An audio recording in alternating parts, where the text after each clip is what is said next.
ఈరోజు నేను చెప్తూ ఉన్న వర్తమానము ఏమిటి అంటే, మనమందరము కూడా వాస్తవాన్ని గ్రహించాలి.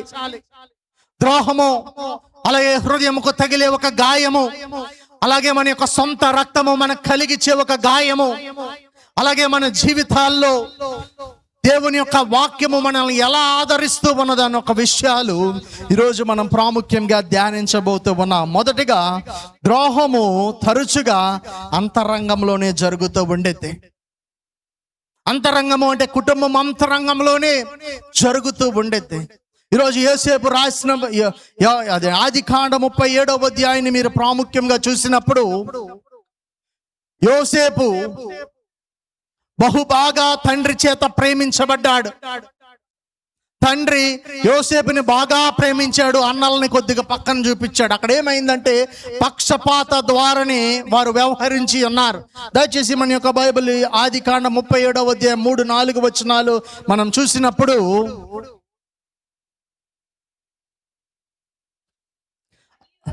మరియు యోసేపు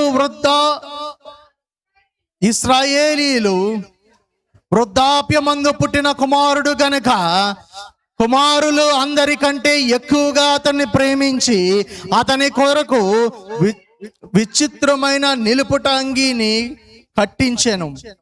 అతని సహోదరులు తమ తండ్రి అతని తమందరికంటే ఎక్కువగా ప్రేమించుట చూచినప్పుడు వారు అతని మీద పగబట్టి అతని క్షేమ సమాచారము అడగలేక పోయిరి. దేవునికి స్తోత్రం, హల్లెలూయా. తండ్రి ఏం చేసి ఉన్నాడంటే, యోసేపుని బాగా ప్రేమించాడు. దానివల్ల ఏమైందంటే, అన్న తమ్ములకి అసూయ వచ్చి ఉన్నది. బాగా ప్రేమించడం వలన వీరికి ఏమొచ్చి ఉన్నదంటే అసూయ వచ్చింది. యోసేపు అంటే అసహాయం వచ్చింది. యోసేపు అంటే ఈడు లేకపోయి ఉంటే మన జీవితాలు ఇంకా మెరుగుగా ఉండేయేమో అని వారు అసూయ పడి ఉన్నారు. మొదటగా కుటుంబ వ్యవస్థల్లో కానీ, స్నేహ బంధాల్లో కానీ, మనం బాగా నమ్మిన వారిలో కానీ మొదటగా కలిగేది ఏమిటి అంటే అసూయ. అసూయ ఎప్పుడైతే వచ్చి ఉన్నదో వారు ఏం చేస్తూ ఉంటారంటే, నువ్వు లేకుండా ఉంటే బాగుండు, నువ్వు లేకుండా ఉంటే ఇదంతా నాదే అనుకునేవారు ఉన్నారు ఈ లోకంలో. ఈరోజు అన్నదమ్ముల మధ్యలో కూడా నీవు లేకుండా ఉంటే ఈ ఆస్తి అంతా నాదే అనుకునేవారు చాలా మంది ఉన్నారు. ఇది వాస్తవం. చాలా మంది అనుకుంటారు, వాడు లేకుండా ఉంటే ఇదంతా నాదే కదా అని అనుకునేవారు ఈ లోకంలో చాలా మంది ఉన్నారు.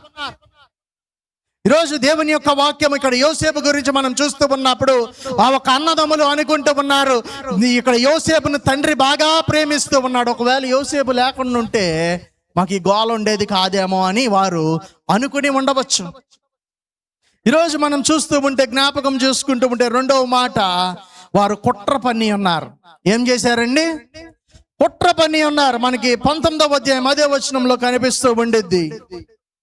యోసేపు ఎలా ఉన్నాడంటే, వారు ఇదిగో ఈ కలలు కొనివాడు వచ్చుచున్నాడు, వీణ్ణి చంపి ఎక్కడనున్న ఒక గుంటలో పారవేసి దుష్ట మృగము వీని తినివేసినని చెప్పేదము.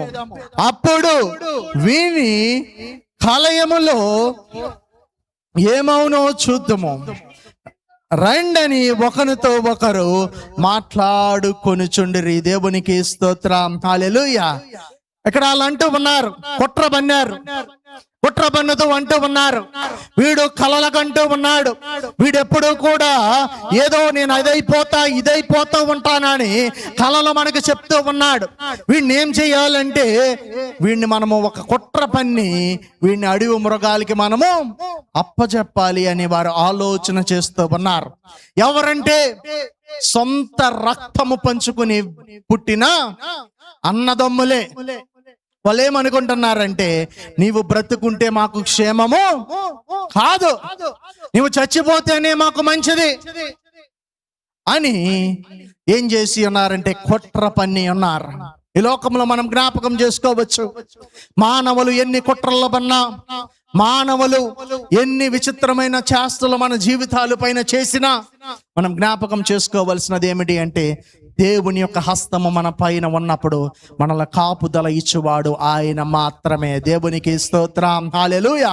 ఈరోజు నీవు జ్ఞాపకం చేసుకోవలసినది ఏమిటి అంటే, దేవుని యొక్క హస్తము నీ పైన ఉందంటే ఎవడు ఎన్నైనా చేసుకోని, ఎవడు నీ యొక్క మరణపు అంచుల వరకు కూడా నీ వెళ్ళి తిరిగి వచ్చేవాడిగా ఉంటావులే గానే మరణాన్ని జయించి నువ్వు బయటికి వస్తావు, కానీ మరణానికి నువ్వు లోబడేవాడిగా ఉండవు అని ఆయన సెలవిస్తూ ఉన్నాడు. మూడో విషయం ఇక్కడ ఏమిటి అంటే, ద్రోహపు చర్యలు.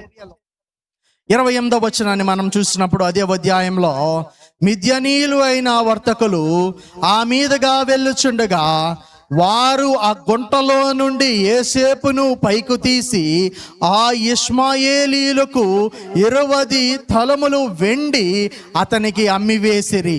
వారు యోసేపును ఐగుప్తుకు తీసుకుపోయిరి. దేవునికి స్తోత్రం, హల్లెలూయా. ఇష్మాయేలీయులు ఆ దారి గుండా వెళ్తూ ఉన్నారు. ఎందుకురా ఇన్ని గుంటలో పాడేస్తే మనకేం వస్తుంది, వీడిని మనం అమ్మేసామో అనుకో ఒక 20 వెండి నాణాలు మనకి వస్తాయి అని ఏం చేసి ఉన్నారంటే యోసేపుని వారికి అమ్మివేసి ఉన్నారు. అంటే ఇక్కడ జ్ఞాపకం చేసుకోండి, అమ్మివేసి ఉండటం వలన నమ్మకం కోల్పోయాడు, స్వేచ్ఛ కోల్పోయాడు. చివరికి హృదయ అంతరంగంలో ఎంతో భాగోద్వేగానికి గురయ్యాడు. నా వారే, నా రక్త సంబంధులే నాకు ఈ కార్యము, ఈ ద్రోహము చేయటము నేను సహించలేను అని యోసేపు హృదయంలో ఎంతగానో భాగోద్వేగానికి గురై ఉండవచ్చు. అన్నదమ్ములు ఏం చేశారంటే కవరప్ చేశారు. తండ్రి దగ్గరికి వెళ్ళి, ఇది మనకి 37వ అధ్యాయం 31 నుండి 33 వచనాల్లో మనకు కనిపిస్తూ ఉండిద్ది. ఇక్కడ అన్నదమ్ములు ఏం చేసి అన్నారంటే, ఆ ఒక్క యోసేపు వస్త్రముని రక్తములో ముంచి, అయ్యా అడవి మృగాలు యోసేపును తినివేసిని అని తండ్రికి అబద్ధము చెప్పి ఉన్నారు. ఈరోజు మనం జ్ఞాపకం చేసుకోవలసినది ఏమిటి అంటే, యోసేపు జీవితంలో సొంత కుటుంబం చేతే శోధన వచ్చింది. సొంత కుటుంబం చేతే, సొంత అన్నజమ్ముల చేతే ఏమై ఉన్నది అంటే ద్రోహపు చర్యను చూసి అన్నాడు. హృదయం ఎంతో భాగోద్వేగానికి గురై ఉండవచ్చు, కానీ జ్ఞాపకం చేసుకోవలసినది విమోచించువాడు దేవుడు మాత్రమే. యోసేపు ఎక్కడైతే ఇక్కడ అమ్మివేయబడి ఉన్నాడో, ఎప్పుడైతే ఐగుప్తుకు వెళ్ళి ఉన్నాడో, ఐగుప్తులో దేవుడు యోసేపును ఆశీర్వదించి అన్నాడు.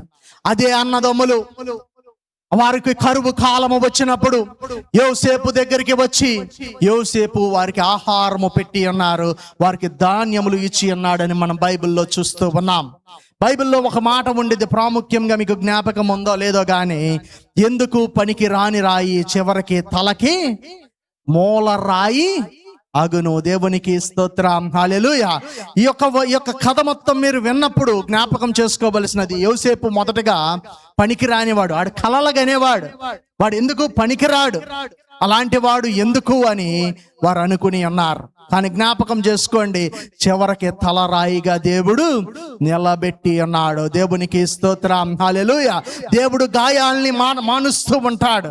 ఆ గాయ సమయంలో ఆయన మనతో నడుస్తూ ఉంటాడు. ఆయన మన జీవితాన్ని దుఃఖములో నుండి సంతోషముకు మారుస్తూ ఉంటాడు. ఏమీ లేని స్థితిలో ఉన్న దగ్గర నుండి ఐశ్వర్యమైన స్థితిలోకి ఆయన మనల్ని మార్చగలిగిన వాడు ఆయన మాత్రమే. దేవునికి స్తోత్రం, హల్లెలూయా. ఈరోజు మనం అనుకోవచ్చు, నేను బాగా ప్రేమించిన నా ఒక కుటుంబస్తులే నన్ను మోసం చేసి ఉన్నారు, నేను బాగా నమ్మకంగా పనిచేసిన చోట నేను ద్రోహానికి గురై ఉన్నా, నేను బాగా నమ్మిన స్నేహితుడు నాకు ద్రోహం చేసి అన్నాడు.